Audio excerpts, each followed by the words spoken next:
Hi friends, easy and healthy బ్రేక్ఫాస్ట్ని 10 మినిట్స్లో తయారు చేసుకోవడం ఎలాగో చూద్దాం. ఇప్పుడు మీరు ఈ వీడియోలో చూసినట్లయితే నేను అవకాడోతో ప్లస్ బన్తో తయారు చేయబోతున్నానండి. మీరు అవకాడోని మంచి రైప్ చేసిన అవకాడో తీసుకొని దాన్ని పీల్ చేసేసి తర్వాత దానిలో ఉన్న సీడ్ని తీసి పక్కన పెట్టుకోవాలి.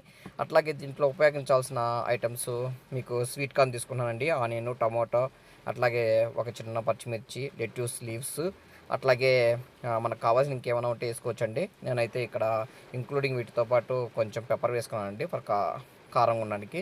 మీరు ఈ వీడియోలో చూసిన విధంగా ఫస్ట్ అవకాడోని తీసుకొని నీట్గా కట్ చేసి పక్కన పెట్టుకొని తర్వాత మనం ఈ టమాటోని కట్ చేసుకోవాలండి. ఈ రెండింటిని కట్ చేసుకొని కొంచెం పీసెస్గా చేసుకొని మనకు కావాల్సిన సన్నగా తీసుకొని ఒక బౌల్లో తీసుకోవాలి. అట్లా ఇక్కడ మీరు చూసినట్టయితే స్వీట్ కార్న్ నేను ముందుగా బాయిల్ చేసుకొని ఒక బౌల్లో తీసుకున్నానండి. ఈ బౌల్లో తీసుకున్న తర్వాత వీటిని అవకాడో మనకు కావాల్సినంత వేసుకొని దీంట్లో క్రష్ చేసుకోవాలండి. తర్వాత ఒక్కొక్క ఐటమ్స్గా యాడ్ చేసుకొని వీటిని మనము మిక్స్ చేసుకోవచ్చు. ఇక్కడ మీరు చూసినట్లయితే ఆనియన్, టమాటో, పచ్చిమిర్చి అండ్ లెట్యూస్ లీవ్స్ని నేను కలిపి మిక్స్ చేస్తున్నానండి. ఇవన్నీ మిక్స్ చేసిన తర్వాత ఒక బౌల్లో నీట్గా మిక్స్ చేసి పెట్టుకొని ఇది సైడ్ పెట్టుకోవాలండి. అట్లాగే నేను మల్టీగ్రెయిన్ బన్ తీసుకున్నాను, బ్రెడ్ తీసుకున్నాను.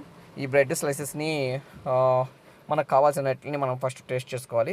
ఇట్లా మనకి వీడియోలో చూపించిన విధంగా స్టవ్ పైన మనం ప్యాన్ పెట్టుకొని ప్యాన్లో వచ్చేసి నేను 4 స్లైసెస్ మల్టీగ్రెయిన్ బ్రెడ్ తీసుకొని రోస్ట్ చేస్తున్నాను.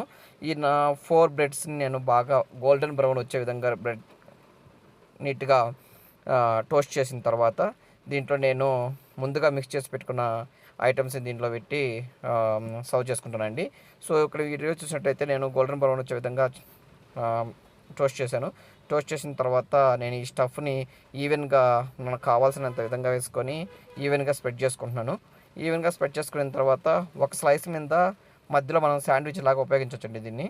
సో ఇప్పుడు మీరు వీడియోలో చూసినట్ల విధంగా ఈ ఒక బ్రెడ్ స్లైస్ మీద నెక్స్ట్ మనకు కావాల్సినంత స్టఫింగ్ చేసుకొని తర్వాత ఇంకో బ్రెడ్ పీస్ని దాని మీద ఇట్లా మనము వీడియో చూపించే విధంగా పెట్టేసి తర్వాత మనకు కావాల్సిన విధంగా అండ్ తినేదానికి వీలుగా ఉండే విధంగా మనము ఇట్లా క్రాస్గా వర్టికల్గా కట్ చేసుకుంటాము. కట్ చేసుకున్న తర్వాత మనము రెడీ టు సర్వ్ అండి.